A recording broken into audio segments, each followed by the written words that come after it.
Well, hello everyone, and welcome to the first episode of Your Health Truth. A little too dramatic? I don't care. I'm excited. This is my first episode, and hopefully it won't be my last. So let's get this kicked off today with a very highly discussed topic, especially this time of year.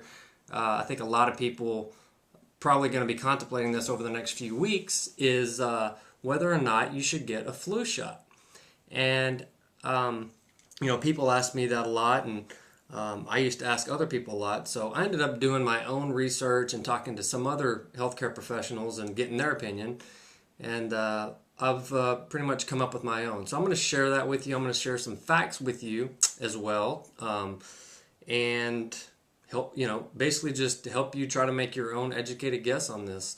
I'm not going to try to convince you one way or the other. Well, actually, I kind of am, but I'm going to lay out facts. And since I'm not a doctor, I can't, I guess, legally probably tell you, if you can or cannot get a flu shot. But I will lay out some facts for you and let you make a decision on your own. So, having said that, I'll jump right into it. A little bit about the flu shot.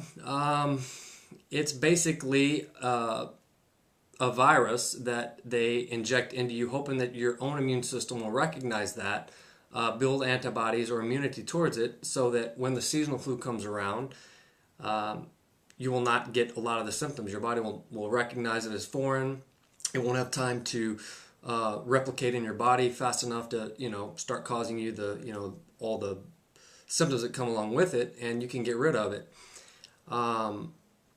But what they don't tell you is what's in the flu shot.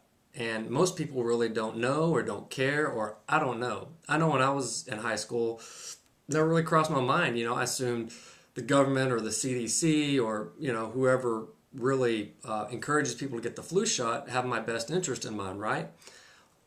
I don't know so much anymore. After looking at this, honestly, I'm quite shocked and appalled at what I found is actually in the shot itself. So, like I said, I'd encourage you to do your own research, but I'm going to let you know what I found to be in the shot. And let me know if you find out differently. I'd love to hear from you. Although I'm quite certain you're not going to find too many differences from what I'm going to share with you. So, what is in the flu shot? I'll go in order of least toxic. How about that? Ethylene glycol, used as antifreeze. It's not only toxic, but it affects your central nervous system, and too much of it can be fatal.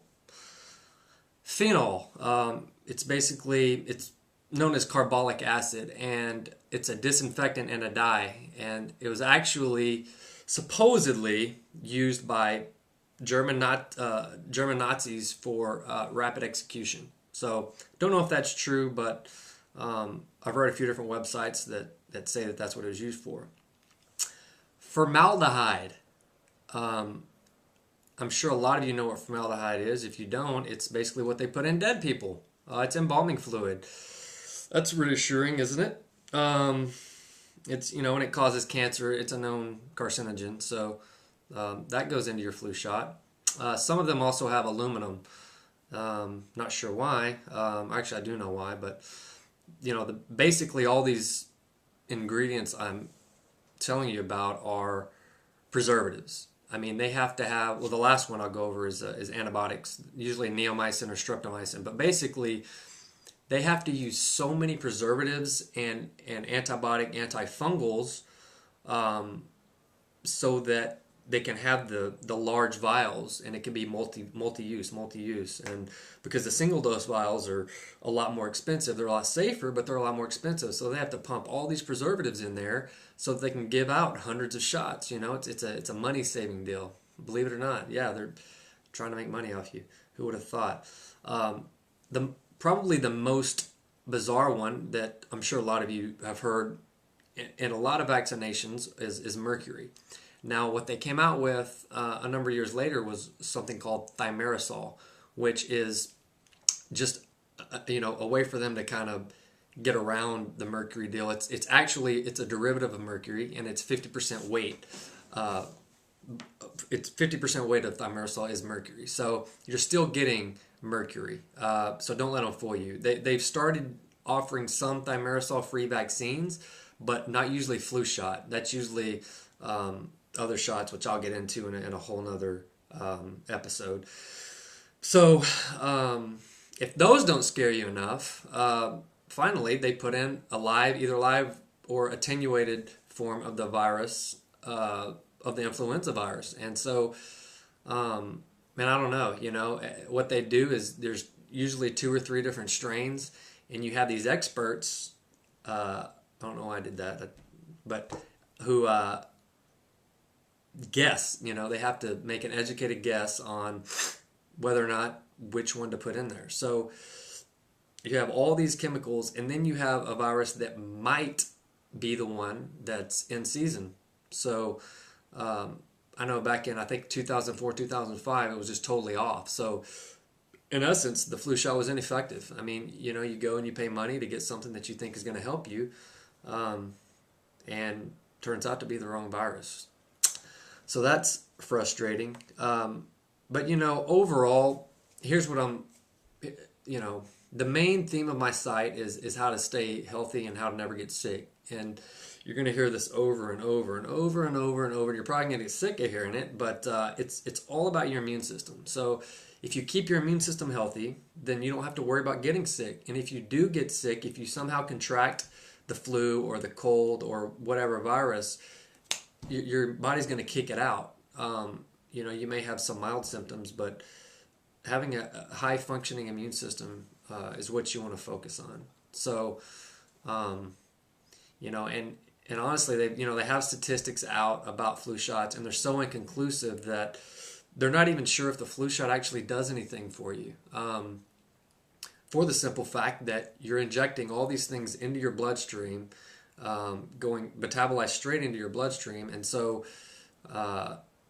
your immune system from the get-go is already at a disadvantage because it's having to fight off mercury, formaldehyde. I mean, this is stuff you wouldn't put in your body otherwise. I don't know why you would inject it directly into your bloodstream.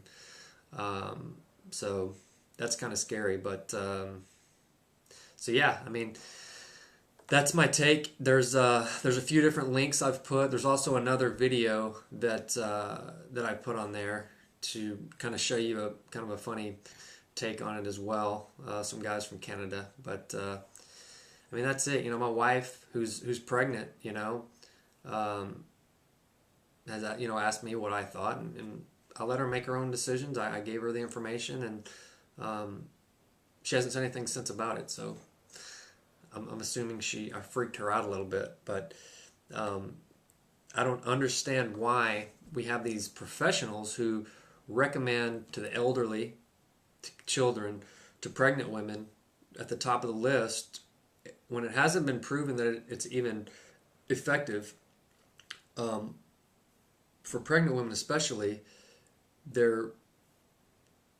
as you pregnant women may know, if you don't, here's what happens. But the baby basically gets the first dibs on stuff that you put in your body. So they've proven that mercury will actually make its way through the placenta and into the baby's brain, and it can cause obviously neurological damages and all the stuff that mercury does. So it's bizarre to me that that they would recommend that to pregnant women, and I understand. I mean, there's people that die every year from the flu, and the reason isn't because they are flu shot deficient. Okay. I'll repeat that. The reason people die from the flu is not because they were deficient of a flu shot.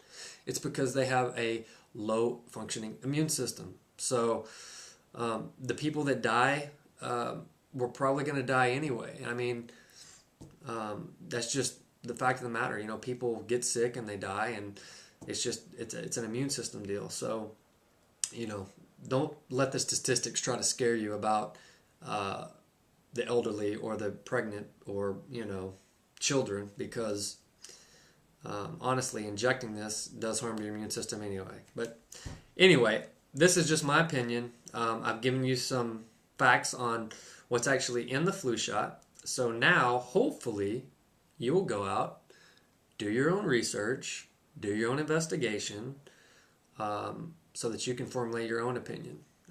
Because I think, you shouldn't just trust what I say at face value. You should do your own research, and I'll tell you that on everything I say. You should definitely go out and try to prove what I'm saying either right or wrong. I think I've done enough research to bring you this information, but I always encourage people to go and do their own research.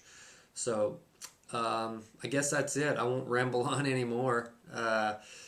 I think I've got my point across and my stance on flu shots and most vaccines in general. There are some, and I'll get into this later, but we're just talking about the flu shot today. So that's it. Hope I've made you a more educated consumer on the flu shot, and maybe you will think twice, or at least ask the provider for a list of ingredients. So till tomorrow, take care.